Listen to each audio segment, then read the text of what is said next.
Jaipur power scam. ఇది చాలా interesting.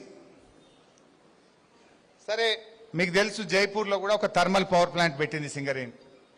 800 megawatt का एक प्लांट लगाया సింగరేణి. కాంగ్రెస్ ప్రభుత్వం వచ్చినాక ఇంకొక పవర్ ప్లాంట్ పెట్టాం 800 మెగావాట్లని స్టార్ట్ చేసింది. సరే, ఎప్పుడైనా ఒక పవర్ ప్లాంట్ పెడితే ఆ తయారైన కరెంటు, ఉత్పత్తి అయిన కరెంటు ఎవరు కొంటారు అనేది పీపీఏ, పవర్ పర్చేజ్ అగ్రిమెంట్ అని చేసుకుంటాం. మరి వీళ్ళు జైపూర్లో 800 మెగావాట్ల ప్లాంట్ పెడితే రాష్ట్ర ప్రభుత్వంతో పీపీఏ జరగలే. డిపిఆర్ కు రాష్ట్ర ప్రభుత్వం అగ్రి కాలే, అంటే దానికి ఆమోదం చెప్పలే. డిపిఆర్ కు ఆమోదం లేదు, పవర్ పర్చేజ్ అగ్రిమెంట్ లేదు.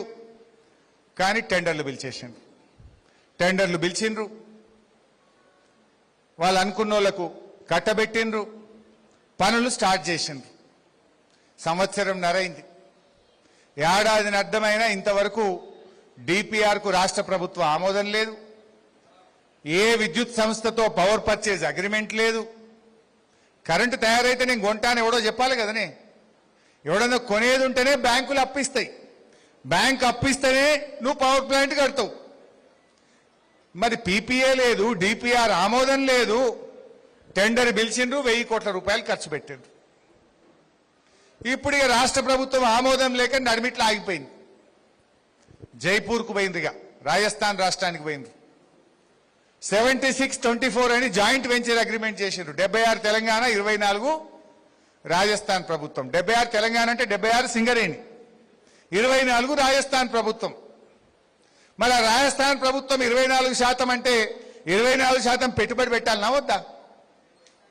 వాళ్ళెంత తెలివి కల్లోళ్ళు జైపూర్లో అంటే రాజస్థాన్ గవర్నమెంట్. మేము వాళ్ళు తెలివి కల్లోళ్ళు కాదు, మనోళ్ళ కమిషన్ల ఆశ.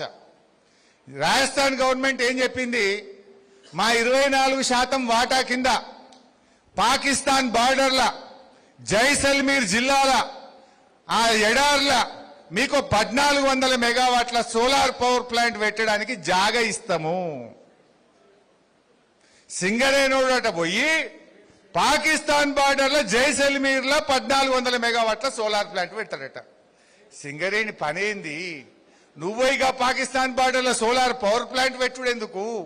ఎవరి కోసం పెడుతున్నావు అంటే ఇంతకుముందు చూసింది కదా, 3 కోట్ల రూపాయలకు మెగావాట్లు 7 కోట్లకు తీసుకుపోయినరు.